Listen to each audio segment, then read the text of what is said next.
E é isso que você falou, né? Que você chega, como foi o resultado, como foi o indicador? O que vai mudar no teu dia? Falar, e aí, pessoal, tudo bem? Exato. Mas a preparação da liderança é fundamental. Então, seja na empresa, né? Treinando a liderança, seja acompanhando. Mulheres ainda precisam provar mais do que os homens para Eu liderar? acho que não é só liderar, né? Tudo. Pra tudo na Também sociedade, né? Pra tudo. Às vezes você compra um concorrente, então tem aquele sangue de vingança. Exatamente! Olá, estamos começando aqui mais um Francamente, com uma convidada super especial, Camila, que eu conheço desde a época de Ambev, lá quando eu entrei na Ambev em 2014. A Camila também investiu aqui, conseguiu apoiar a gente para criar o primeiro curso da área de liderança não técnico. A Camila fez com a gente lá atrás, 2016, acho, 2015, 2016, o curso de primeira liderança, que foi um sucesso, muita gente fez. Ela estava brincando aqui, falando que as pessoas marcam ela até hoje. Ela gosta muito da recepção que foi o curso, foi muito legal. E eu vou começar pedindo para a gente conversar sobre esses assuntos. Vamos falar sobre RH, vai falar sobre liderança, sobre muita coisa. Mas eu vou começar pedindo para que você faça seu Wikipedia pessoal, para quem está lá assistindo a gente poder conhecer você, Camila. Legal. Bom, pessoal, eu sou a Camila. Hoje você sabe, né, Virgílio? Ninguém mais fala idade, informações pessoais, né? As pessoas ficam sem graça, mas eu sou de uma outra geração, né? Então eu tenho 40 anos, eu tenho 2 filhos, eu sou casada. E eu sou formada em Relações Internacionais, aqui do ladinho de vocês, na Facamp. E aí eu falava que você fez Relações Internacionais, eu ia salvar o mundo e eu acabei entrando na Ambev, né? E aí você entende que você consegue, né, mudar o mundo, onde é que você esteja, né? Na função que você esteja, eu acho que no RH é até mais fácil correlacionar isso, né? Então eu fiquei bastante tempo na Ambev, e aí a Ambev, né, é uma delícia, você passa por vários cargos, funções, aprende muito. Eu saí de lá e fui aventurar na farmacêutica, né, que é um mundo completamente diferente, é um mundo sofisticado, altas margens, sem pressão de custo. Então, fiquei bastante tempo também na farmacêutica, virei diretor, então era gerente de DHO, gerente de BP, diretora de BP. E aí eu saí e agora eu sou CHRO da Superfrio, que é uma investida do Patra Investimentos, né, que é Private Equity. Então, mais um mundo novo que eu tô experimentando, eu tô super feliz de estar aqui. E eu adoro quando as pessoas fazem o curso, me marcam no LinkedIn. Acho muito legal, assim, primeiro que o conhecimento, né, eu brinco que informação não é poder, conhecimento só agrega. E eu acho muito legal, eu fico super feliz que as pessoas dedicam tempo pra se desenvolver e para se autoconhecer, né? Que a gente até vai falar disso, mas tudo começa com o autoconhecimento, né? A liderança, o liderar a si mesmo, primeiro de tudo. Mas assim, pra gente começar, né? Eu lembro de umas coisas que, dos projetos que a gente trabalhou junto, que naquela época de Ambev lá, que era muito aconchegante, vamos dizer assim, que acho que muitas pessoas devem ter esse desafio de como preparar a liderança, como formar a liderança, né? Conversando aqui também com um amigo meu que veio no Francamente, que é o André, ele falava muito da questão de cultura, quem que você vai promover para a liderança, como é que você vai preparar as pessoas, enfim. O que você acha que nesses 3 tipos de negócio que você participou mais, comandando, gerenciando, dá certo nos 3, assim, na preparação de liderança? Se é escolher as pessoas que estão com potencial, que são pipeline para poder ser líder e treinar, capacitar, ter um manual de liderança, como é que a gente pode, quem está ouvindo a gente ali, vendo a gente, pode aprender um pouco ou tentar trazer um pouco da experiência no dia a dia deles? Eu acho que assim, a espinha dorsal da cultura organizacional, que a gente também vai falar de qualquer empresa, é a liderança. Então, assim, o Edgar Schein, né, que é um dos principais autores de cultura, ele fala isso, né, que a cultura invisível, que é a cultura real, ela parte de uma das premissas que você falou, quem é promovido, né? Isso já diz muito sobre a cultura da empresa, então as pessoas que são promovidas.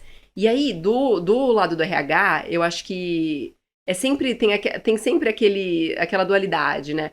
Eu promovo quem tá aqui e desenvolvo, ou eu já trago alguém de mercado mais caro, né? Eu compro, eu adquiro um talento do mercado e trago para mim, tendo o risco de não aderir à cultura, né? Mas assim, em todas as empresas, o que é ou deveria basicamente ser a preparação da liderança. Então, seja alguém que eu vou ter que fazer um onboarding, que tá vindo para mim, já tá pronto tecnicamente de mercado e tem as competências que eu preciso, e aí eu preciso fazer um onboarding dessa pessoa dentro da empresa, ou preparar o meu talento, né? Então, assim, o curso daqui, né, da FM2S de primeira liderança é legal, porque assim, você já te dá uma base. E hoje, no mundo de hoje, é tão plural, as pessoas querem tanta coisa, que não é mais só aquele dever da empresa preparar toda a liderança naquela cartilha. hoje, isso é legal, eu escolho a líder que eu quero ser, você escolhe o líder que você quer ser, né? Então, você tem essa escolha, mas a preparação da liderança é fundamental. Então, seja na empresa, né, treinando a liderança, seja acompanhando.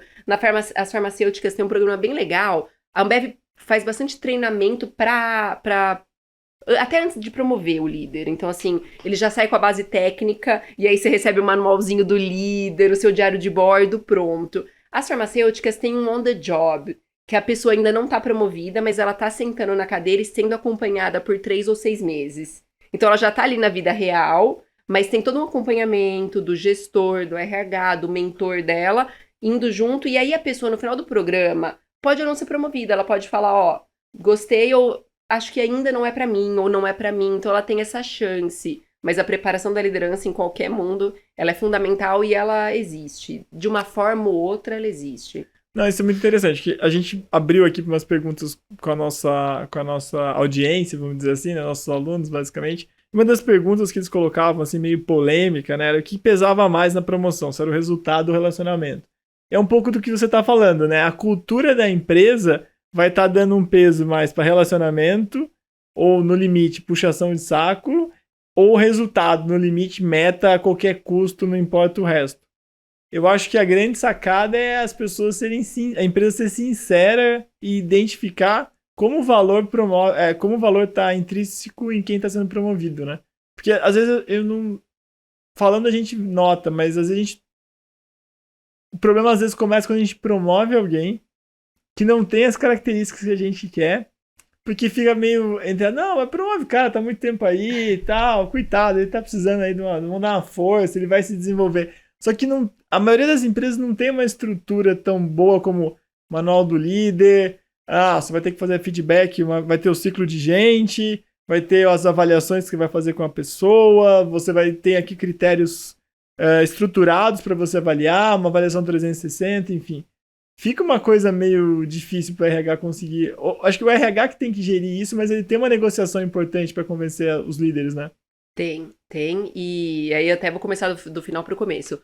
O RH, ele deveria ter esse papel, e nem sempre tem. Tá. Então, assim, ele deveria ser essa pessoa, peraí, vamos lá. Vamos olhar o nosso pipeline, vamos pegar aqui meu mapa de sucessão e vamos olhar o nosso pipeline de pessoas que a gente identificou no ciclo de performance, no ciclo de gente, como queira chamar, que podem ser promovidos. E aí o gestor sempre vai trazer, mas vamos dar uma força para aquele cara, ele tem tempo de casa, ele tem um comportamento tão bom, ou ele tem um lado técnico tão bom. Dificilmente o gestor vai trazer o E, Tá. né, que seria o ideal, comportamento com entrega de resultado. Esse era o ideal. E assim, 50-50, 50-50, um não deveria puxar mais que o outro. E aí o RH deveria ser essa pessoa, e nem sempre é. E aí, Camille, por que nem sempre é? Eu acho que assim, o RH falta também conhecimento de negócio, mas para você falar de igual para igual com o gestor, mas não sobre a pessoa em si, sobre como ela atua, como ela desempenha, como ela se relaciona no negócio e não na sala do RH. Que na sala do RH é diferente. As pessoas, quando o RH tá junto, vai ter um treinamento, as pessoas se comportam diferente com o RH na sala, mas como que é o dia a dia? Então aquela coisa do RH está a campo, o RH alocado no negócio. Então, a primeira coisa. A segunda é conceito, é base técnica, é saber explicar para o gestor tecnicamente o porquê não ou o porquê sim, né? Então, acho que essa é a primeira coisa. Então, o RH deveria ter esse papel fundamental, porque é alguém que é neutro, que tá olhando de fora e fala, essa pessoa vai dar certo ou não. E não em detrimento da pessoa, em favorecimento da pessoa, mas da companhia. O RH é uma área que tá lá para ajudar a companhia a entregar resultado. Fim. Atingir os objetivos da companhia, as metas, para que a cultura esteja sendo vivida e não só na parede. Então, esse é o papel. E aí, outra pergunta, Virgílio, é difícil, né? Vamos dar um exemplo de que deu muito errado, né? Então, isso é importante, Uber. Então, aqui, tinha a cultura do Uber era wrestling, era anytime, any place. Então, assim, era uma cultura de agressividade interna. E aí você vê a Amy Edmondson falando hoje de segurança psicológica, assim, eles fizeram bem ao contrário, deu muito errado. Porque, assim, lá os líderes eram promovidos só por entrega de resultado, o comportamento não importava. E aí o que deu? Muita gente saindo, uma série de pedidos de demissão, processos por assédio moral. que também não dá, né? E uma empresa que só tem comportamento e não tem resultado, aí também não é uma empresa, né? Exato. Mas é interessante isso, né? Tinha muita empresa antigamente que tinha muito essa visão só resultado, né? Tipo, dá uma faca pra cada um aí, eu volto. E vai. Eu volto no ano que vem. Quem estiver vivo vai ser promovido, senão o resto morra, se mate aí, mas eu não quero nada a ver. Mas é uma coisa importante. E você tá trazendo uma visão que pra mim nunca tinha ocorrido assim. Que é entender. Para mim é muito natural eu entender que a área de melhoria contínua, que eu sempre tive mais engajado e tal, é um apêndice que vai perpassar pelos processos, perpassar pelas pessoas da empresa para garantir projetos estratégicos e um resultado. Seja redução de custo, aumento de margem, redução de perdas, enfim, alguma coisa nesse sentido. A visão que você está trazendo e faz todo sentido é como se o RH fosse o mentor de gente da empresa, olhando ao lado das pessoas, perpassando sobre tudo, alinhados aos objetivos estratégicos. Pouca gente tem essa visão, né? Perfeito, é isso. Então, assim, os processos de gestão, né? Eles deveriam ser concomitantes, né? Então, os processos muito bem estabelecidos e as pessoas sendo geridas muito bem estabelecidas, de uma forma muito coesa, linkada com a cultura, com a estratégia, com os entregáveis. Porque, assim, não adianta nada, assim, que empresa legal pra trabalhar todo mundo agora, é great place to work. E no final do ano não bate meta, ninguém recebe bônus, não tem PLR pro público operacional, e a empresa não devolve valor pro acionista. Também não é sustentável, né? Exato. E o RH que tem que fazer isso, ter essa noção, né? Aquele líder que tem um comportamento ótimo, mas não bate meta, a equipe não tá ganhando dinheiro junto com ele e com a empresa, não gera valor. Cara, mas é muito isso. Acho que dá pra fazer uma analogia muito interessante, porque é a mesma coisa eu olhar lá, se você tá tendo resultado, mas você não tá usando PDCA, PDSA, não tá usando DMAIC, não tá... Tipo, tá totalmente aleatório. O que suscita pra mim é olhar e falar, cara, esses caras não vão... Isso foi sorte. Provavelmente o ano que vem vai dar problema. É a mesma coisa que você tá falando, né? O RH que tem aquele líder que, bateu um resultado super... Nossa, resultado impossível, ninguém falava que ia bater e tal. Aí você olha e fala, cara, mas não tem feedback. Todo manualzinho aqui, ele promoveu pessoas rasgando a nossos cargos e salários. Ele aumentou o salário da cabeça dele, fazendo o julgamento dele. A probabilidade de dar problema mais pra frente vai ser muito alta. Então vamos levantar a mão e vamos falar, maravilha, só que a gente tem que bater meta. Como é que é? Bater meta... com a equipe, junto com o time do jeito certo. É o mote lá. Então a gente não tá batendo do jeito certo, então provavelmente vai acontecer isso. Eu nunca tinha visto, mas é uma maneira de enxergar estrategicamente o RH muito mais simples, pelo menos pra minha visão agora fez sentido, que eu não tinha tido essa visão. E é muito assim, e acho que a dificuldade deve ser a concorrência, né, entre... Concorrência no bom sentido, de como você... Não é mais concorrência, acho que é catequização. Como você consegue avisar os líderes que aquilo que tá lá foi pensado para ajudar o time, eles, esse tipo de coisa, a dar o resultado? É mais ou menos a mesma coisa que eu vejo na área de melhoria. Como é que eu consigo convencer, falar, amigo, faz um método científico, Deixa amigo. eu te ajudar. Desde 1800 esse trem dá certo, 1500, sei lá, isso aqui dá certo fazer assim. Deixa eu te ajudar, vamos fazer certo. Deve ser difícil, né? Porque acho que o cara vem e fala, não, vamos promover, o cara tá indo bem, vamos dar aumento de salário, ou vamos fazer não sei o quê, vamos fazer uma viagem, fazer uma festa, enfim. Você tem que falar, peraí, tem a Constituição aqui, que os nossos valores, vamos lá. É difícil e é isso. Aí o RH, se ele não tá embasado com conhecimento técnico de negócio, esse gestor não vai escutar, você não conhece da minha área, você fica aí na sala da RH, você não sabe o que você tá falando. E se você não tem conhecimento técnico de RH, e as pessoas acham que RH não tem teoria, né? Tem muita teoria, tem muito embasamento metodológico pra você trazer pro gestor. E tem coisas de RH também super antigas, que isso funciona desde lá de trás, né? Então, se o RH nos posiciona assim, fica difícil. E como é se posicionar assim? Eu vou promover essa pessoa. Não vai. Vamos abrir a cartilha aqui. Olha a nossa política, tá fora. Primeiro ponto, check. Segundo, vamos lá, por que ele tem que ser promovido? Quais foram os entregáveis, o comportamento? Vamos pegar a avaliação dele. Na avaliação foi dito na calibragem, tem esse ponto. Cadê o PDI? Eu quero ver o PDI se ele já avaliou. Já avaliou, tá bom, então vou fazer um assessment interno com ele. Dependendo se a empresa, né? A maioria das empresas não tem grana para fazer um assessment com consultor externo. Vamos fazer um assessment. Mas o RH tem que ser formado em alguma metodologia para fazer assessment, tem que saber aplicar e tem que ter a neutralidade, né? Às vezes não é só porque, é o queridinho do chefe que a pessoa não é boa. Ou, e muitas vezes é o queridinho do chefe e a pessoa não é boa. Mas aí você traz com fatos e dados. E aí é com fatos e dados que você consegue mudar alguma coisa. Eu brinco que eu já falei algumas vezes, mas eu já prometi. Despromete. Porque não tá alinhado. Não vai ser aprovado. Cara, isso é genial. É genial fazer isso, porque é uma visão que agora tá fazendo sentido na minha cabeça. Que é isso, né? É explicar de maneira fácil, acho que tá fazendo isso agora, explicar pra alguém da área de melhoria, que sou eu, como é o mesmo depara do RH. Porque a gente olha, por exemplo, PDI. É uma coisa que é totalmente negligenciada em algumas empresas. Totalmente. A pessoa, eu lembro como vocês tinham um desafio que vocês tinham de criar uma matriz de habilidade dos cargos. As pessoas, peraí, põe aqui, tem que saber melhoria, tem que saber, sei lá, falar português, põe aqui, tem que saber. Era aleatório, né? Exato. E aí, como isso é importante para estruturar as competências necessárias para a pessoa desempenhar bem aquela função, né? Perfeito. E aí, o PDI, assim, é uma ferramenta simples, mas poderosa e super negligenciada. Mas começa do colaborador, né? Porque ele não entende que ele é o dono da carreira dele, né? Então, assim, ele acha que ele é o passageiro e tem um motorista ali. Não, é sua carreira, esse trem vai desgovernar. Exato. Então, assim, é você que assume esse lugar. Então, já começa por aí, né? As pessoas não têm o accountability com a própria carreira. É mais fácil ter, eu sou aderente aos valores, à cultura da empresa. Mas e a sua carreira? Você é aderente também? E aí começa por, né, os artefatos da cultura, a parte palpável da cultura.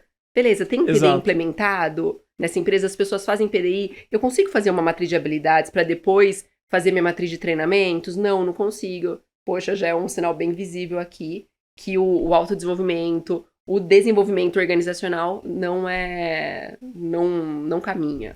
E o que você está falando da gestão também tem tudo a ver, né? A gente às vezes olhava, pelo menos essa visão engenheirística aqui, olhava a gestão como uma coisa, beleza, uma reunião de planejamento semanal, precisa disso? Cara, não, pula, eu tô cheio de coisas pra fazer, vamos pular essa reunião. É mais uma coisa. Aí eu converso qualquer coisa no corredor, desestruturado e tal. E, cara, é o ritual que faz aquilo acontecer e ser importante. É aquele momento onde você vai sentar, seguir, entender as coisas que estão acontecendo no dia, falar das coisas que tá faltando como é que vocês estão, pessoal? O time, como é que tá? O banheiro tá em ordem, o lanche tá em ordem, a água tem, o ambiente que vocês estão tá ok, tem muita poeira, não tá... Você já começa fazendo um ritual que você vai pensar e conversar obrigatoriamente sobre a segurança deles. Então, você tá sobre, sei lá, pegar o conceito mais velho impossível, mas da hierarquia de Maslow, você vai estar garantindo o primeiro nível e o segundo nível. Né? As necessidades fisiológicas ali, segurança das pessoas.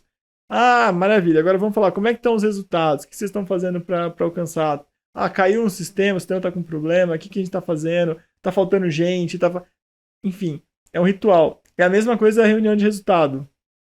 Forçar o gerente, forçar o coordenador, forçar o diretor a sentar, entender com o time dele, passar 4 horas, 8 horas discutindo, pensando aqueles pontos, revisando as metas, entendendo como é que ele planejava e quanto ele está realmente, o plano real, planejar. Coisas que, quando a gente começou, falou, não precisa, toca o pau, vamos lá, isso era bobeira, coisa de multinacional. Aí a hora que a gente vê no RH é a mesma coisa. Né, garantir que o próprio colaborador vai olhar o plano de desenvolvimento dele, não com um olhar automático, mas com um olhar, cara, vamos olhar, deixa eu ver aqui, faz sentido, é o que eu quero. Você falou, é muito importante a reunião de gente, ou de ciclo de gente, ou de avaliação de pessoas, xadrez, enfim, o que queiram chamar, de discutir, ver o pipeline. Meu amigo estava falando exatamente isso, André, ele falou, cara, como é que eu posso querer ser promovido se eu não tenho ninguém para colocar no meu lugar? Perfeito. E as pessoas negligenciam, né? Quando eu trabalhava nessa farmacêutica, né, é uma empresa de bilhões. E em 2 momentos de dono, tem 2 momentos muito claros ao longo do ano, um para fazer a reunião de calibragem, a reunião de gente, que o presidente, que é o dono, ele libera a agenda dele manhã até a noite por 2 dias para olhar gente. E depois, no próximo ciclo, olhar a sucessão, olhar como que o PDI dos talentos tá andando, o que as pessoas estão fazendo. Então, assim, ele para a agenda dele porque ele entende a importância. E aí é um símbolo grande, porque aí você cascateia isso na organização, né? Então, assim, muitas vezes para as pessoas, né? O RH não vai ter força de fazer sozinho isso, de gente, tem que fazer o PDI adequadamente, não preenche de qualquer jeito. Mas se começar do CEO, do diretor que seja, e vai cascateando, é assim que você constrói essa cultura, né? Verdade. Então ela vem de cima para baixo, né? A cultura de cima para baixo é o resultado de baixo para cima, você vai colher isso. Mas é complicado, e hoje a gente vê, né, esses termos, né, do quiet quitting, que vai muito, né, e aí eu vejo, né, os influencers de LinkedIn falando muito sobre segurança psicológica, né, que não é o que a Amy Edmondson fala, né, o que ela fala, que em inglês é Fearless Organization, que é, se você quer maximizar a performance, você precisa maximizar a sua tolerância ao erro, que as pessoas precisam errar, elas precisam tentar para fazer algo diferente para aumentar a performance. Exato. E aí quando as pessoas estão ali, eu não quero fazer meu PDI, não tô nem aí, eu quero ficar aqui trabalhando no meu, entregando o mínimo desejável aqui, você tá indo de contramão, mas aí você vê os influencers do LinkedIn, não, porque o ambiente não tem segurança, aquela pessoa o gestor ficou bravo com ela, foi assediada em termos mais duros, mas não é isso que o termo tá querendo dizer, né? Então, assim, a parte bonita do PDI, do desenvolvimento individual, é você se desenvolve, você pode ser promovido, você ganha novos conhecimentos e a companhia cresce com isso. Exato. Porque todo mundo acaba entregando mais resultado junto, né? Então, é uma parte que é negligenciada até pelo RH, né? Que é o hard skill do RH é esse. Fazer com que as pessoas entreguem resultado, fim. E aí isso tem muita implicação, é o comportamento correto, é o ambiente correto, a liderança ajustada, as pessoas sendo desenvolvidas, treinadas, o refeitório adequado, as condições básicas, né, coerentes. Exato. E assim, é muito importante isso, né, porque eu sou favorável à teoria que a cultura se faz pela estrutura. Não se faz pela palestra, não se faz pela parede, né? Pelo LinkedIn, pela parede, frases bonitas na parede, acho que não fazem a cultura. Mas você falou, mas a estrutura faz, né? E, beleza, vai ter uma pessoa ajudando a cuidar disso, nós vamos ter uma reunião para isso, vamos ter obrigatoriedade, o CEO vai estar lá. São os rituais, né? Isso. A estrutura que eu digo é no sentido amplo, é os rituais, os manuais, as políticas, as instruções de tarefa que sejam. Tudo que vai acontecer, acho que é legal, que o RH meio que faz esse cheque, né? De, olha, eu vou tirar, sei lá, o nossa encontro mensal, a reunião mensal de resultados, por exemplo, aquela para toda a empresa, o desafio, né? Que a gente chamava lá. Vou tirar essa questão, o evento do desafio. Tá bom, acho que isso que é legal que o RH faz. Se você tirar o desafio, você vai estar tirando uma parte importante da nossa estrutura, que pode impactar a cultura das pessoas não saberem dos nossos resultados, perderem o foco na importância que é reduzir custo, perder o foco na importância que é, sei lá, entregar um resultado com qualidade, fazer o checkpoint, acompanhar o item de verificação ou não. Isso que eu acho que é fantástico, né? O RH que tem o hard skill para falar, quer fazer? Mas vai dar problema aqui, manda ver. Você falou, você traduziu o livro, né, do Peter Drucker, então assim, a cultura come a estratégia no café da manhã, isso. Se você começa a quebrar os rituais, as ferramentas de cultura, você já destruiu a estratégia que destroçou o resultado. Porque é isso, as pessoas que não sabem como a empresa tá, onde ela quer chegar, como essa pessoa se insere, a entrega do resultado dela se insere nisso, aí você já desconecta, né?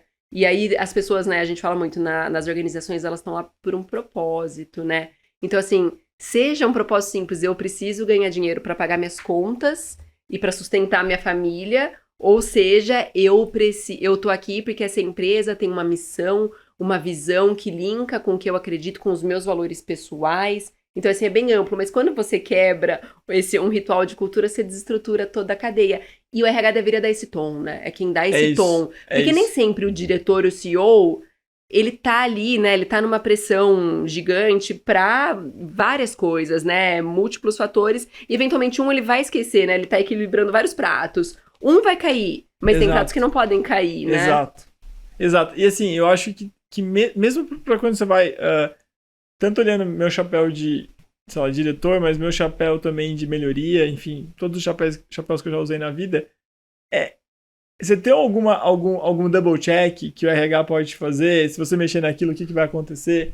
E o que o RH sempre fala, cara, você tá mexendo em pessoas, na verdade, porque você tá tirando um ritual.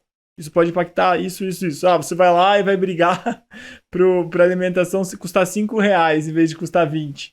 Cara, você tem noção? Você tem noção, o impacto disso? faz sentido? Você quer realmente nisso ou não? É uma ideia que você tá maluco, pressionado demais Pra por reduzir custo. custo. Você não E sabe esse é de um onde jeito tirar. fácil. Você não sabe de onde tirar, esse é o jeito fácil. Você quer cortar marketing e quer cortar os benefícios mínimos. Você tá entendendo o recado que você vai dar? Eu acho que perguntas simples como essa, um RH estratégico fazendo, qualquer um que seja a pessoa que tá tomando a decisão vai botar a mão na cabeça e falar, peraí, será? Acho que eu perdi. Eu já recebi vários inputs, assim, que me fizeram repensar e eu não tenho compromisso com erro. Então, às vezes, ideias que estão aleatórias na cabeça, estão no desespero, eu vou tomar. Eu não checo o indicador, não checo o impacto na cultura, não checo nada e vai. Aí alguém falou, peraí, gente, ó, o que você tá falando faz sentido? Ah, não, entendi. É aquele cheque de coerência, né? Meio que quase que um nutricionista. Cara, você vai comer isso mesmo? Você quer mesmo aumentar seu percentual de gordura? Quer jogar fora seu desempenho na corrida? É isso aí, tá e você alinhado. vai ficar triste na calça jeans. Exato, você vai ficar triste na calça jeans, enfim. Então, acho que é interessante esse papel que o RH tem mais estratégico de auxiliar. Que às vezes é meio que... As pessoas falam muito do RH como mãe, né? Como, abraçando e tal. Perguntas, né? Voltando aqui para a parte mais interessante, ó. Como o RH mede, que você falou do LinkedIn impactando aqui, como o RH mede se a liderança está adoecendo o time? Eu acho assim, né? Tem os jeitos mais palpáveis, então as pulses, as pesquisas de clima, e aí, mas eu não tenho orçamento para fazer uma pesquisa de clima. Tem várias ferramentas gratuitas que garantem a confidencialidade e que você pode fazer. Então, assim, não deveria ser desculpa, né? Vamos tirar a desculpa de lado. Então, assim, aí você consegue quantitativamente entender. Mas, se nos pedidos de demissão, o RH deveria fazer a entrevista de desligamento. Não é para colher fofoca do que está acontecendo. A entrevista é um retrovisor de uma coisa que foi passado. Mas ela te dá sinais de muita coisa que está acontecendo, né? E tem outras maneiras como... E aí, pra quem tá lá, então, você leu alguma coisa e aí não adianta engavetar. Tá dando problema naquela área. Aquele gestor, eu sabia que quando ele fosse promovido ele não ia bem. Eu falei, engavetou e segue o jogo, vou aqui atualizar o ponto do colaborador, Entendi. sabe? Não gera tanto valor. A folha de pagamentos precisa disso, mas não é o que gera valor para o negócio, para o business, né? E não pro mundo do DP, da folha de pagamentos, enfim, porque é super importante. E aí, é aquela pessoa que tem que ir lá conversar com o gestor desse gestor aqui e falar, aconteceu isso na entrevista de desligamento. Pode ser uma visão parcial de alguém que saiu, pode, mas acho que vale você ter atenção nisso que tá acontecendo, lá. É um caminho. O outro caminho, se o RH tá no negócio, ele não vai ser surpreendido numa entrevista de desligamento com alguma coisa séria que esteja acontecendo, porque ele tá vendo acontecer e ele é agente de mudança. E o agente de mudança levanta a mão e ele é accountable, né? O senso de dono, que a gente fala tanto, que acho que a maioria das culturas das empresas tem esse valor. Então, assim, se eu sou dono, eu sou dono do clima organizacional, de como o que tá acontecendo, e se a liderança tá adoecendo. E se tiver adoecendo, tá tudo bem. O líder também é um ser humano, como todo mundo é ser humano. Beleza, o que vale? É uma conversa one-on-one, às vezes essa pessoa tá passando por alguma coisa muito difícil na vida pessoal. Então, assim, vamos também respeitar. Eu acho que quando as pessoas viram líderes, acho que o time esquece que é um ser humano que tá ali. Exato. Que o CEO também é um ser humano, que Exato. Eventualmente passa por problemas familiares, que tem problemas na sua vida também. A vida dele não é perfeita, né? Então a agenda dele também é corrida, né? Como a de todos nós. E aí é um ser humano, tá bom. É um ser humano, é uma pessoa em específico, beleza, vamos tentar ajudar essa pessoa. Ou não. É o processo. Né? É o processo Sistema. ali. É o sistema que tá assim, peraí, vamos levar isso para um fórum específico, uma reunião de resultado do RH, dentro do RH com o diretor de RH, ou com o diretor, o VP de uma das áreas de negócio, e vamos levar esse assunto, né? Mas para isso você tem que ter coragem, né? Acho que é um dos pontos mais complicados pra gente. O que você falou, fearless organization. Você não pode deixar o medo. Aqui a gente tem essa questão muito forte da questão de sinceridade, né? A gente bate muito. Cara, podem me zoar, podem me reclamar, pode fazer qualquer coisa, desde que tenha propósito do que você tá falando, desde que tenha hipótese, tenha estruturado o que você vai comentar. E pode errar, né? Desde que você tenha tentado acertar, né? Isso. E não tá porque tá fazendo de qualquer jeito. Exato. E aí o que acaba acontecendo é que às vezes, ou por preguiça de estruturar a discussão, começa lançando uma porrada, destilando a ansiedade, vamos dizer assim, E aí acaba aquilo não funcionando e o problema se aumenta, né? Eu acho que você está falando mais uma vez, a coerência, acho que é importante. Mais uma coisa aqui também comentando sobre as falas bonitas, né? O que fazer quando o gestor fala bonito no feedback e puxa o tapete depois? Nunca vi isso acontecer. Na China acontece. Na China acontece muito. Uma vez eu recebi uma figurinha no WhatsApp que era assim, que texto bonito, no LinkedIn, que pena que eu já trabalhei com você, né? Que é um pouco isso, né? Às vezes eu vejo, né? Dos assim, dois lados, né? Tanto do gestor lados, como do colaborador ali, né? Dos dois lados. Eu gosto de... Eu tenho uma teoria que é um pouco minha, que eu falo dos 3 terços na sua carreira. Então, para você se desenvolver e crescer na sua carreira, tem o primeiro 1 terço é da empresa. A empresa precisa estar bem, estar saudável, estar crescendo, ter caixa. O segundo 1 terço é do seu gestor e não é do gestor da outra área que gosta de você porque você presta um bom serviço, ou porque você é agradável, você vai no happy hour, você faz... Imita. Você tá ali, você é da galera do cafezinho, da zoeira. Não, é o teu gestor e outro 1 terço é o seu. E aí é simples, 1 terço. O quanto teu comportamento é adequado e quanto você tá entregando resultado na sua função.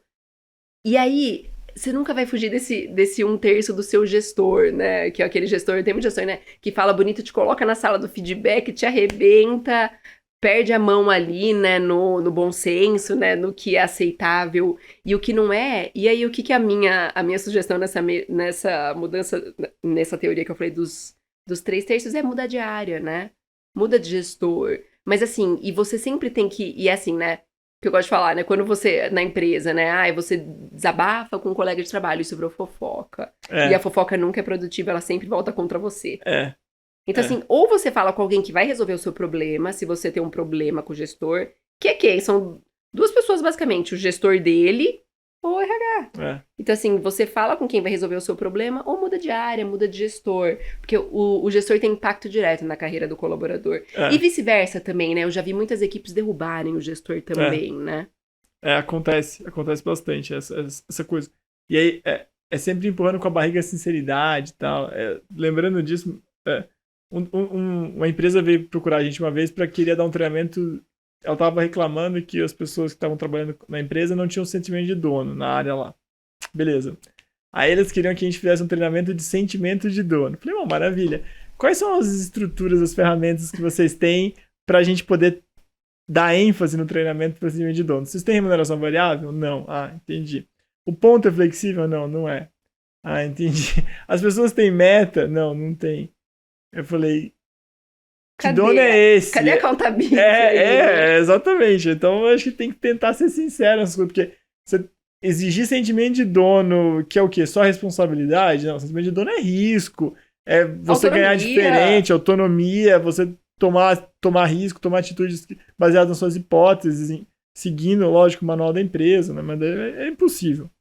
Outro aqui, ó. A gente tá falando, apareceu também. Por que as empresas dizem valorizar o erro, mas na prática punem quem falha? É o que... a história que você tá falando. Né? É a Amy, né? Ela tem um livro que fala sobre isso. E aí, e isso encaixa muito na cultura americana, né? Que na cultura americana, a performance é pregada, né? Então tá todo mundo ali trabalhando para dar o seu melhor para entregar resultado. E aí, quando você tem, né, a Fearless Organization, quando você tem que a gente traduz segurança psicológica, mas aí os influencers de LinkedIn meio que distorceram o termo. Mas quando você não tem medo que todo mundo pode errar, você entrega mais, né? Porque beleza, você não vai acertar sempre, mas você não vai errar sempre. E você vai meter um golaço nesse meio do caminho. E aqui, eu acho que também tem um pouco de cultura brasileira, né? Então, sabe aquele, né? Tem aquele ditado, né? Que o prego que aparece muito leva a martelada, né? Que é um pouco da cultura. E aí é dever da alta liderança quebrar isso, mudar isso. Eu lembro que uma vez eu estava conduzindo na farmacêutica um processo de trainee. E uma das perguntas do treino industrial que o candidato fez pra mim foi isso. Qual que é a tolerância de vocês com erro? Porque eu sou novo, eu vou errar muito. Mas eu tô aqui pra crescer e contribuir. E é isso, Interessante isso, né? Super legal, puxa. É o cara que tem a noção que vai errar e não tem problema, né? E não tem problema, porque eu tô tentando acertar. Eu não tô errando porque eu tô fazendo as coisas de qualquer jeito. Porque eu tô tentando fazer diferente, eu tô tentando fazer melhor. E aí eu vou errar.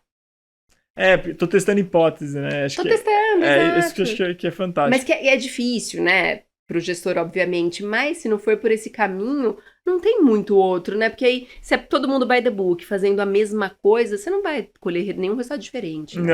Não. E você não vai conseguir ser inovador. Que as pessoas Não. batem muito na. Quero ser inovador, quero ser. Que é outro valor que aparece bastante. Cara, aqui a gente tem uma brincadeira que a gente fala, né? A gente fala assim, toda vez que alguém vem com uma ideia nova, a gente fala, pode ir lá, estrutura bem sua ideia, vamos testar, porque eu já, tá vendo aquele carro que tá passando ali, que tá batendo lá embaixo? Fala, não tem carro nenhum. Fala, não, esse aí é o carro que a gente jogou quando testou a nossa plataforma de EAD a primeira. Jogamos 50 mil reais fora. Tá vendo aquele outro ali? Não, que tá parado ali, abandonado. Não, o que que é? É um negócio que a gente fez lá, gastamos 300 mil reais. Tipo, ok, a gente podia, testou, aprendeu, como também acertamos outros, erramos alguns e vida que segue. Ó, pergunta interessante para a sua experiência. É possível manter uma cultura forte em empresas que crescem por aquisição? A gente lembra dessa Dessa história. Mas difícil. hoje é difícil assim. E tem muitos estudiosos do tema de cultura e muita gente boa no Brasil também. Consultorias especializadas em cultura é difícil mexer com cultura organizacional, né? Vamos só retomar o Edgar Schein, né? O que ele fala, né? Tem os artefatos da cultura, que eles são visíveis, mas não são facilmente interpretados, né? Tem a cultura descrita, aquela que tá na parede, que tá no site, que é falada na integração, né? E tem a cultura observável, né? Que é o dia a dia, que é onde as coisas acontecem mesmo. E esse descolamento, né?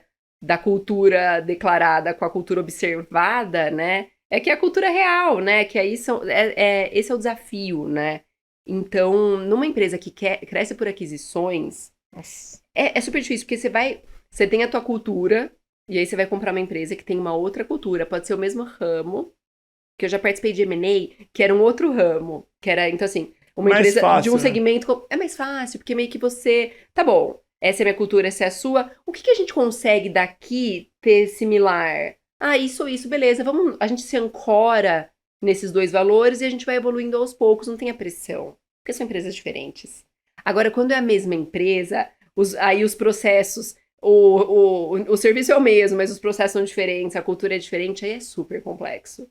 Ainda tem essa pegada, né? Às vezes você compra um concorrente, então tem aquele sangue de vingança. Exatamente! Uma pessoa que já trabalhou aqui, eu odiava ela, não sei o que, ela pediu demissão, ela tá lá, e você já vem com aquela raivinha. É isso. É difícil conseguir, como é que chama? Acalmar a equipe.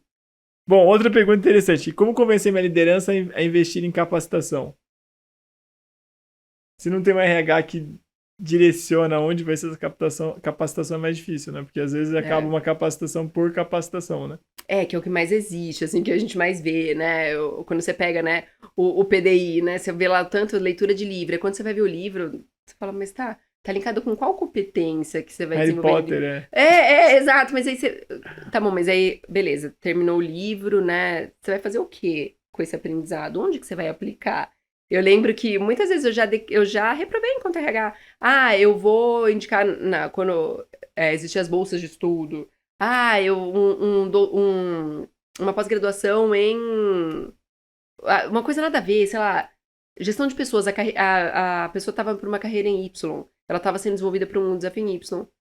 Mas por quê? Não, porque lá na frente, se ele quiser vir a ser gestora, ele já vai estar preparado. Não, o PDI é para o ano. O que é esse ano, né? Então, quando as organizações... Eu não tô nem falando de lifelong learning.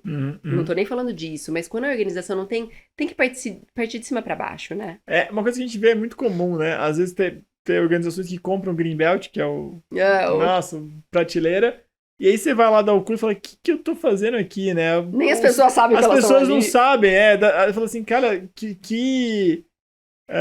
quinta série feeling, sabe? Você olha e você fala, os caras não estão... O professor não sabe que ele tá lá, os alunos não sabem também, ninguém tá alinhado. Aí venderam pra quando a gente tava lá na reunião de alinhamento, falaram, não, porque o pessoal lá vai ser líder, precisa aplicar estatística, tá bom, vou lá falar de estatística.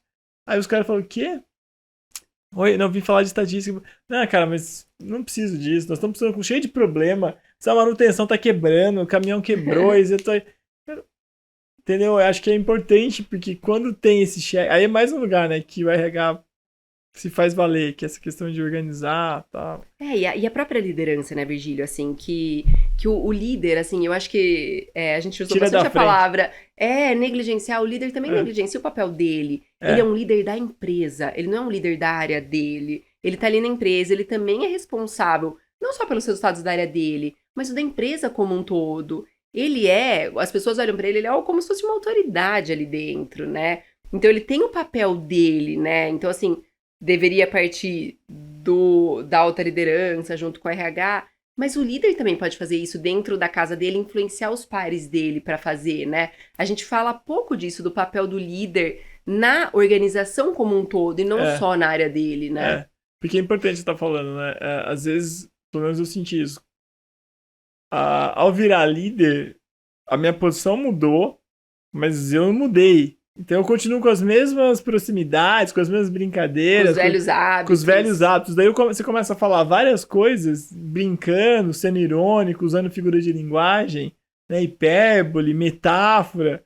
Tem até aquele vídeo do Porta dos Fundos que é muito engraçado, que ele fala só sobre metáfora. Não, temos que explodir, temos que botar pra ficar... Cara, você não tá conseguindo se fazer entender. Não. Que é um negócio muito legal quando você tá com seus pares ali, amigos dentro de uma operação, seu analista, enfim. E quando você vira gerente ou vira diretor, cara, tem muita gente ouvindo o que você tá falando, prestando atenção e tentando entender.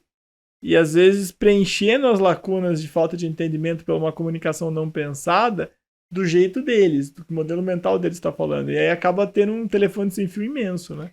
O Hirschman fala no pipeline da liderança isso, né? Então, assim, tudo que muda pra você quando você vira. Então, assim, primeiro você é o líder de si mesmo. Aí você vira líder do outro. E aí, cada vez que você vai crescendo na organização, você vai tendo outros papéis, né? Então, o primeiro layer de liderança tem um, o segundo tem outro, o terceiro, o quarto, o desejável é que chegasse até o quinto, né? Os quinto, sexto layer de liderança, todo mundo tem... Você vai agregando um papel a mais, né? E aí, eu acho que os líderes não têm a noção do papel. É a minha primeira liderança, então eu sou responsável pela minha equipe. Mas a comunicação... Então, assim, tudo que eu sou agora, né? Eu virei a comunicação formal dessa empresa. Então, tudo que sai da minha boca é o que tá saindo da empresa. As pessoas enxergam no líder a empresa. Então, Exato. Tudo que eu tô falando é o que a empresa tá falando. Será que essas brincadeirinhas, a fofoquinha, né, é o que a empresa tá falando mesmo? Não é o que você tá falando, mas você representa a empresa dentro da sua equipe.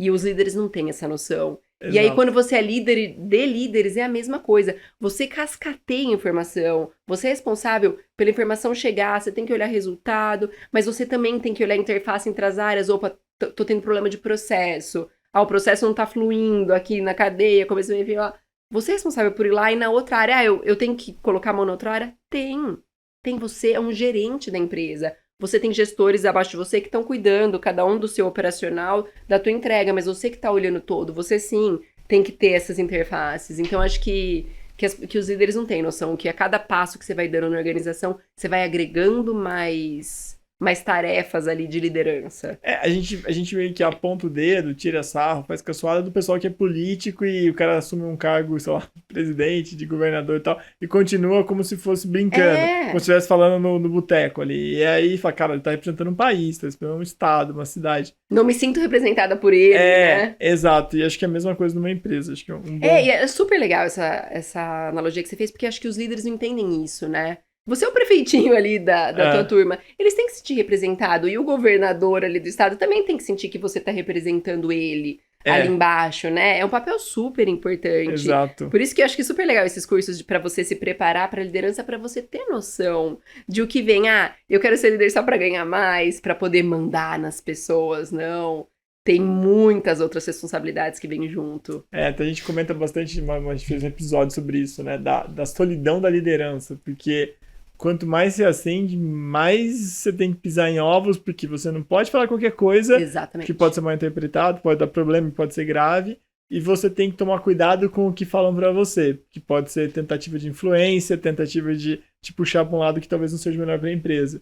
E no final do dia, você vai responder pela empresa. Né? Se você tiver resultado, parabéns, muito bem, vamos lá. Se você acreditou em alguém e não deu errado, né? A coisa foi pro vinagre, aconteceu, sei lá, tem um monte de exemplos, desde escândalos ambientais, onde a pessoa falou, não, vai lá, deixa assim mesmo que vai dar certo. Não, o pessoal aí tá... Até as americanas, né?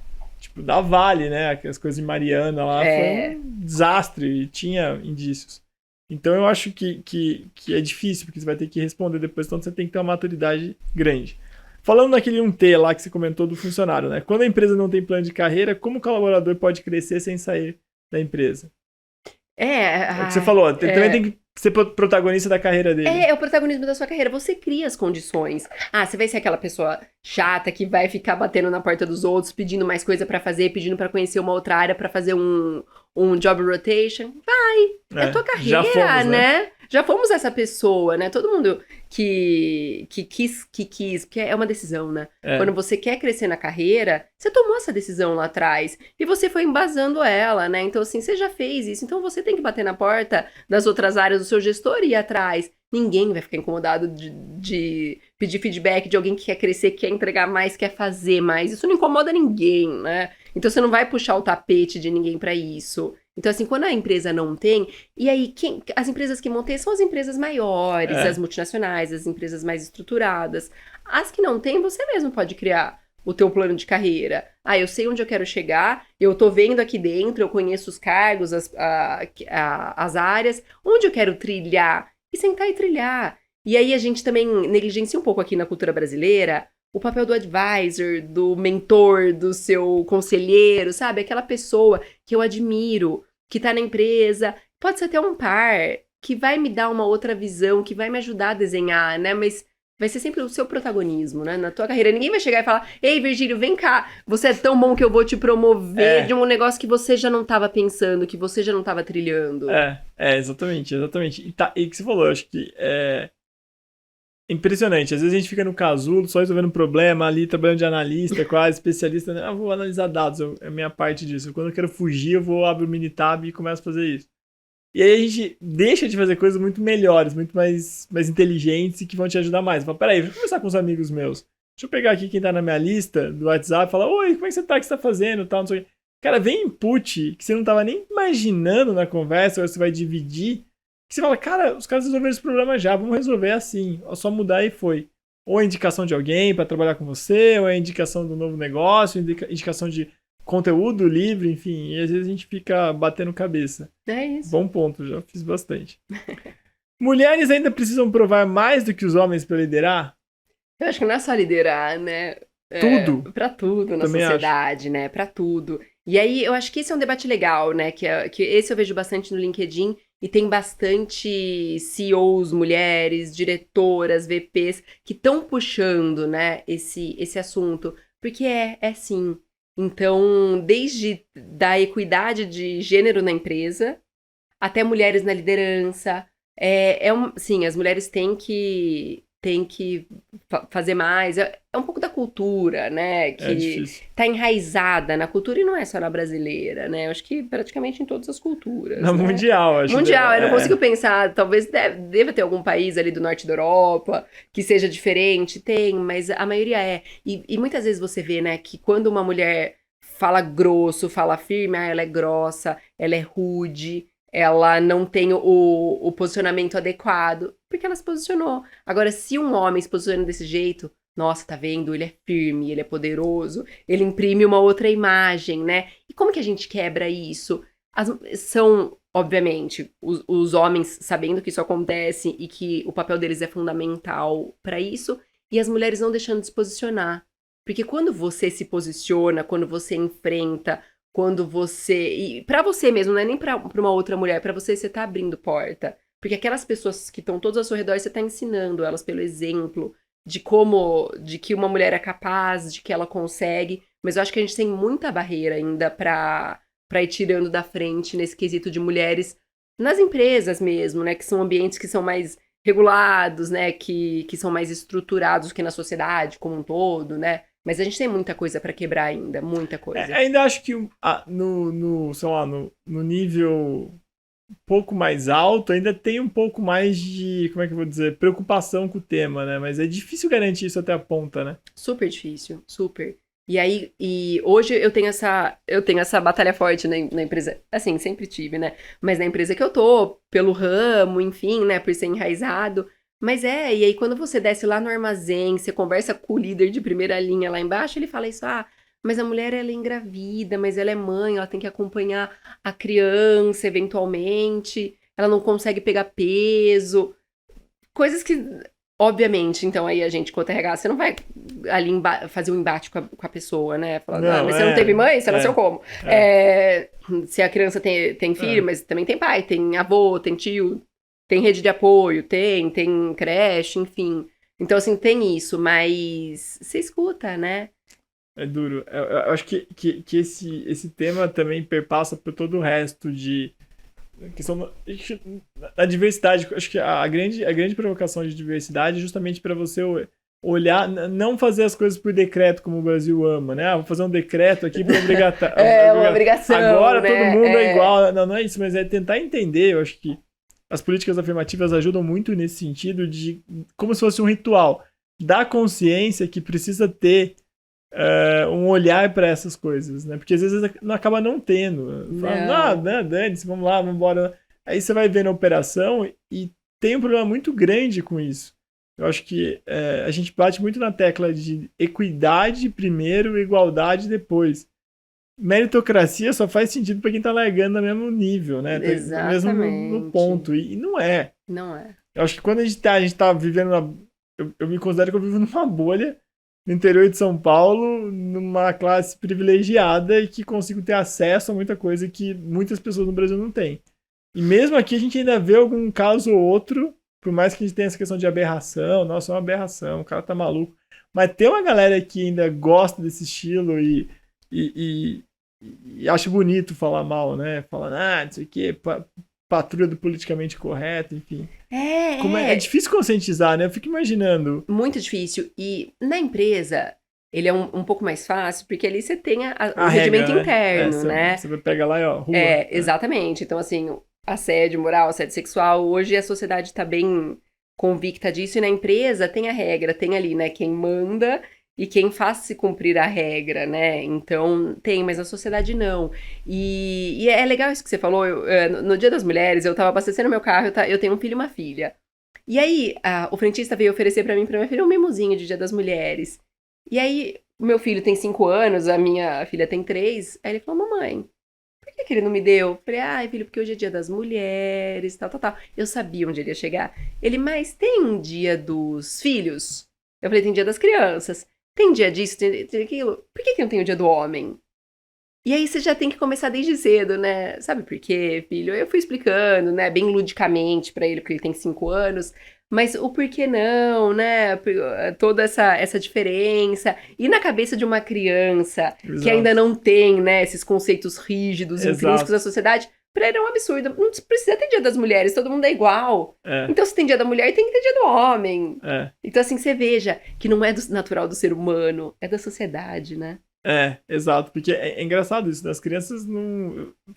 Não tem preconceito, a Má fez 5 anos, não tem nada a ver. Criança, menino, menina... É tudo igual. Vou passar rasteira, vou brincar. Vou brincar igual, cor, essas coisas, raça, não tem, né? Não tem. E aí você começa a municiar vários credos, várias coisas que você vai ficando num lugar que... Eu não queria que a sociedade chegasse lá, mas né? Agora que a gente tem filho, né? Ando preocupado. Mas assim, quando a gente fala de diversidade e inclusão, a gente até fala, né? Recrutar é fácil, incluir é difícil, né? Exato. Incluir é difícil, assim, fazer com que aquela mulher que é uma das poucas do terceiro turno e que normalmente o administrativo não tá lá, são menos gestores que acompanham a operação noturna, seja respeitada.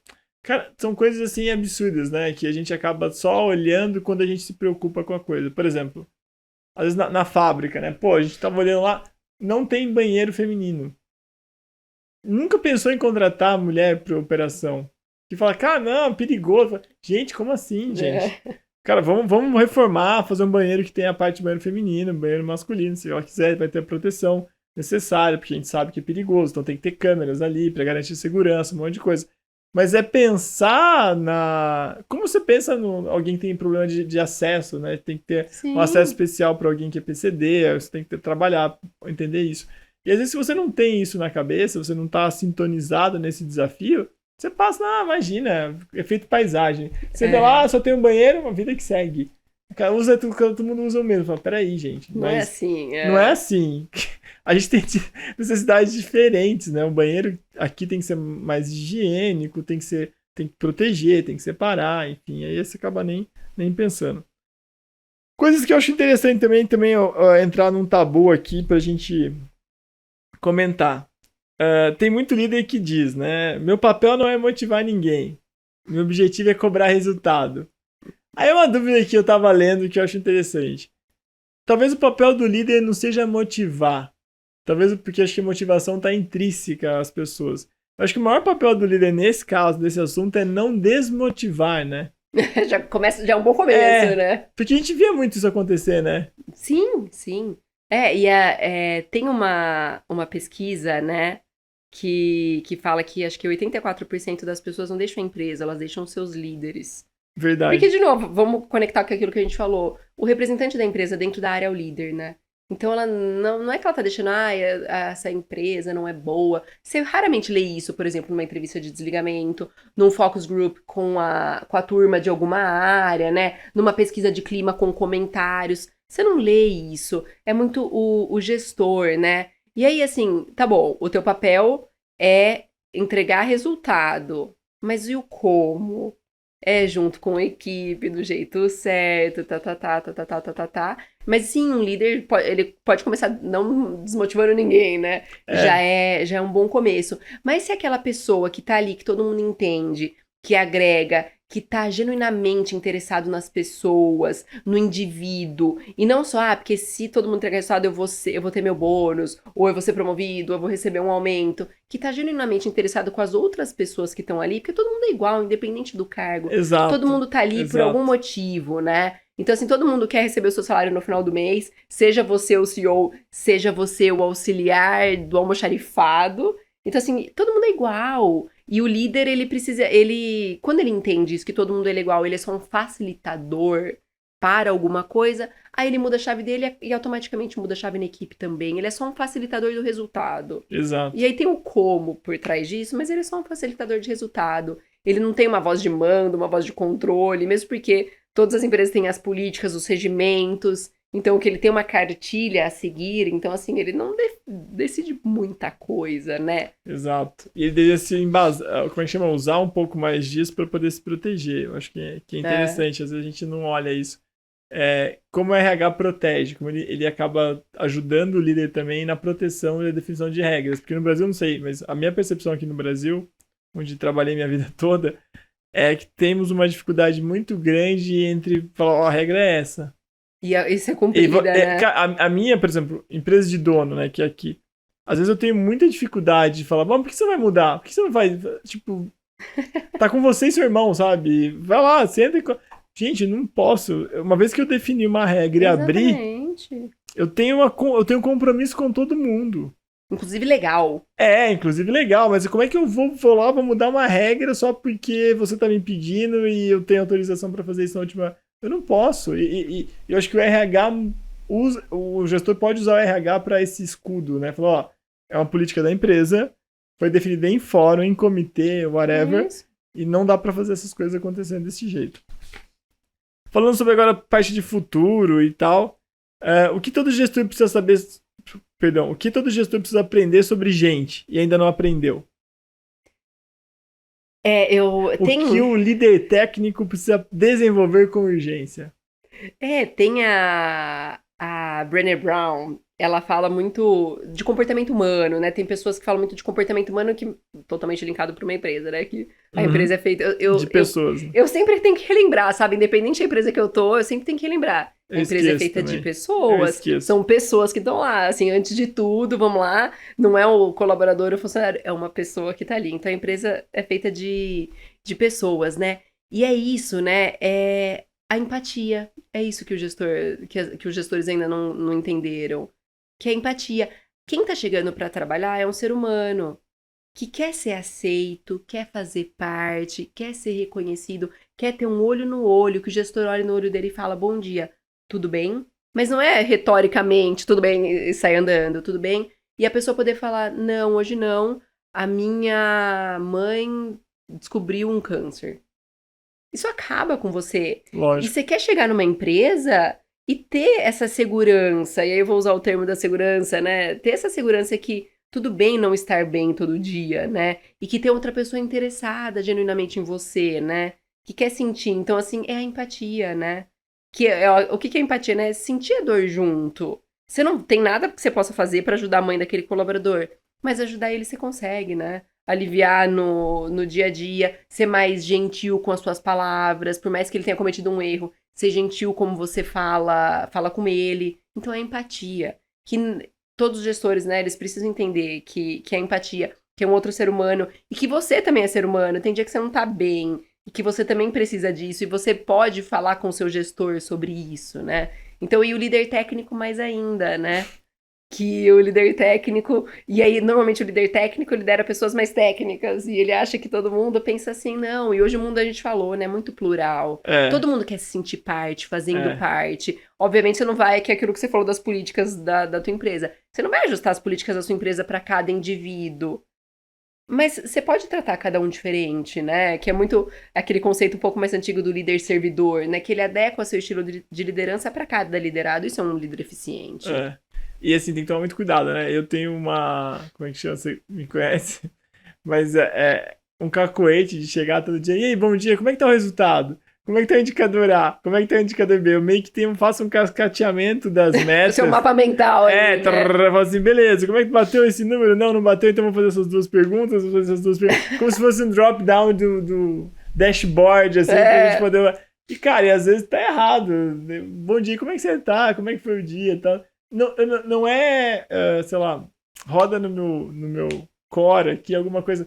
Meu, nós estamos aqui para trabalhar. Estamos aqui para trabalhar, é resultado, é ação, não tem que ter. Na hora do recreio aqui roda um negócio da escola. Aqui, ó. Cara, só vou poder conversar de outras coisas na hora do recreio. E não tem nada a ver, todo mundo é não, adulto, essas coisas não tem. Não vai impactar o resultado, eu entender um pouco da necessidade da outra pessoa, de ser cordial, de deixar o ambiente um pouco mais acolhedor, né? Como esse é um isso. tema, mas É, é difícil, eu preciso me policiar pra. e a gente, e assim, vamos explodir, né? E não é só na empresa com a nossa equipe, é com nossos filhos, com os nossos parceiros, com os nossos pais, com nossos irmãos, com nossos amigos, né? Então, assim, Exato. eu gosto de uma frase, né, meio clichê, mas todo mundo tá travando uma batalha diferente, né? E você não sabe o que tá acontecendo na vida daquela pessoa. Tem pessoas mais abertas, tem pessoas que não. E é isso que você falou, né? Que você chega, como foi o resultado? Como foi o indicador? O que vai mudar no teu dia? Falar, e aí, pessoal, tudo bem? Exato. E se deixar disponível, ó, numa reunião semanal que você tem, numa RPS, pessoal, ó, queria compartilhar alguma coisa que aconteceu comigo, ou, pessoal, eu vou deixar 1 hora. Eu já tive um VP que fazia isso. Ele travava 3 horas da segunda de manhã dele para a equipe, sem agenda definida, e eram encontros individuais. E ele era uma pessoa super intelectual, assim, muito parrudo, tinha passado por várias empresas. E ele deixava a agenda dele travada, 3 horas da manhã dele, na segunda, que você podia ir lá na sala dele, né? Então, com a secretária dele, você setava o teu horário individual ali, que você podia levar qualquer assunto. Um assunto, uma mentoria, um assunto pessoal, um assunto profissional, e eu achava isso muito legal. Muito legal. Obviamente, ele era uma pessoa muito sênior, que geria muito bem a agenda dele, por isso que ele tinha 3 horas semanais para isso. Mas era muito legal. E você se sentia acolhida por ele, você sentia que. E você podia de fato levar qualquer assunto para ele, que ele te dava conselho de vida. Então, assim, não vai custar, sabe, na tua agenda você deixar 1 hora por semana na sua agenda aberta, para que as pessoas. Não é você procurar as pessoas, que é meio invasivo, né? Mas que as pessoas possam te procurar. É fundamental isso. Acho que é uma maneira de. Uma, como chama? Um ritual que você implanta e diminui a pressão no ambiente, assim, a pressão de tensão no ambiente. É aquele. Porque a tensão não vai se. Exato, não vai se acumulando. A pessoa tá lá, vai lá e conversa, fala, já relaxa, pra todo mundo trabalhar. Acho que é um ponto importante. E aí, uma última pergunta aqui dessa parte que a gente tem hoje, que estamos encaminhando pro final, caminhando pro final. E o mundo com IA e automação? O que o RH precisa humanizar e o que o RH precisa digitalizar? Digitalizar. Até onde vai chegar, até onde vai a tecnologia antes de virar uma barreira para o relacionamento pessoal e tal. E eu fico preocupado porque eu vejo que tem gente que conversa mais com a IA do que com as outras pessoas. E é uma delícia conversar com a IA, né? Ela só fala, oh, Ela só fala parabéns. bem, né? Ela não te confronta, né? É, É gostoso, né? Falar ali, né? Eu vejo as pessoas postando, né? Que falaram com o chat GPT. Tem sempre os trends da semana. Pergunte tal coisa pro chat GPT. É sempre uma resposta tão agradável, mas é irreal, né? Essa resposta. Porque assim, você faz umas perguntas pra ele, ele até pode te conhecer de perfil, mas ele não te conhece, né? Ele não tá aqui do seu lado, ele não é o teu parceiro de vida, né? Então, assim, o que o RH precisa, né? digitalizar muita coisa. Eu até falei um pouquinho antes do controle de ponto. Ficar fazendo alteração no ponto é importante para folha de pagamentos, Mas existem robozinhos, existem tecnologias que fazem a parte mais operacional. Então é importante aí. A parte operacional, você consegue delegar, automatizar, achar soluções. A parte humana, eu acho que ainda não, né? Espero que a IA não chegue nesse nível de conseguir entender os pormenores da cultura, conseguir entender clima organizacional. Mas aí sim, né? Então, a IA pode ser usada para essas partes operacionais, enquanto você libera tempo da tua agenda para fazer a parte, né? Para olhar cultura, comportamento, liderança. Então, assim, acompanhar os líderes, acompanhar os talentos da empresa. Então, o RH pode muito bem usar a IA a teu favor. Assim, não sou uma heavy user de inteligência artificial, mas eu uso todo dia. E várias vezes ao dia. Mas não pra ficar fazendo perguntas aleatórias, não, perguntas relacionadas ao trabalho, sabe? Perguntas, me lembre tal coisa, ou nananana. E é legal, sabe? Porque ele consegue concatenar tudo que tá na internet e te trazer as metodologias e o que você precisa. Mas é isso, né? Então, se a gente conseguir riscar o chão, RH conseguir riscar o chão, automatizações eu consigo fazer, e a parte de comportamento humano, que não é, que é a qualitativa, aí eu consigo fazer, né? Então, dá pra delegar e dá pra sofisticar. Eu sempre vejo, né? Tem sempre as profissões que vão acabar, né? Ai, meu Deus. Então, assim, eventualmente pode acabar daqui não sei quantos anos, né? E aí fica meio que todo mundo aterrorizado, né? Vamos focar na benesse, na parte positiva, do que tudo que vai acabar, as pessoas que vão ficar sem emprego, o que vai acontecer com o meu emprego. Já começa a usar, né? Não precisa ter medo. Vai lá e tenta, né? Testa. Eu acho que é importante isso. E tem muita coisa que acaba acontecendo, né? Eu vejo e muda um pouco o comportamento. Então, poxa, as pessoas da nossa idade já tem um pouco disso, né? De querer pular as coisas, não querer assistir uma televisão, um filme até o final. Quero pular, quero ir pro Reels, quero ficar scrollando tela.